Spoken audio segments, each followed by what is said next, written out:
Bhubaneswar kid college रे एबे जो इनसीडेंट घटी माने प्रकृति नामक झीटी नेपाल आसिक किड कॉलेज रे पाठ पढ़ुले से एबे सुइसाइड करदे। सुइसाइड रो कारण होची से जहाँ को भल पाउथले बा तांको एक्स बॉयफ्रेंड तांकर किछि वीडियो रखिथिला। वीडियो रखिके ताको हारास करथला, टॉर्चर करूथिला। झीटी मध्य जाइकी अथॉरिटी रे कंप्लेन करथिला किंतु ता कंप्लेन को बिल्कुल भी सुना जाई नथिला। पर से झीटी सुइसाइड करदला।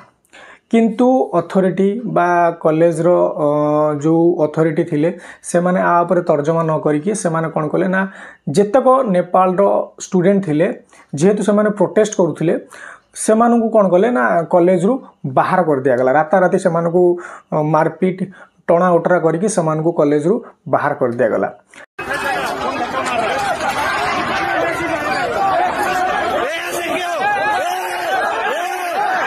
आउ तांको भितरु दी जण मैडम थिले, दी जण फैकल्टी थिले, से पूरी सीधा सीधा थ्रेटनिंग दउथिले। 40,000 बच्चों को मतलब खिला रहा है, पढ़ा रहा है फ्री में बिठा के। तुम्हारे कंट्री का उतना बजट होगा, उतना बजट होगा कि आमे तुमको फ्री रे खाइबा को दउचु, जेति कि तुमको खाइया को दउचु एटा तम देशर बजेट हेइथिबो।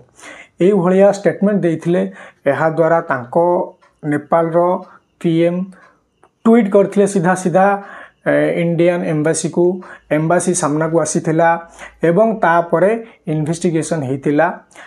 तापरे कोन हैला ना किड कॉलेज रो जो भी फैकल्टी माने ए भलिया स्टेटमेंट देइथिले से माने भूल मागिथिले एवं स्टूडेंट मानू को फेरी आसिया पई कॉलेज को रिक्वेस्ट करथिले।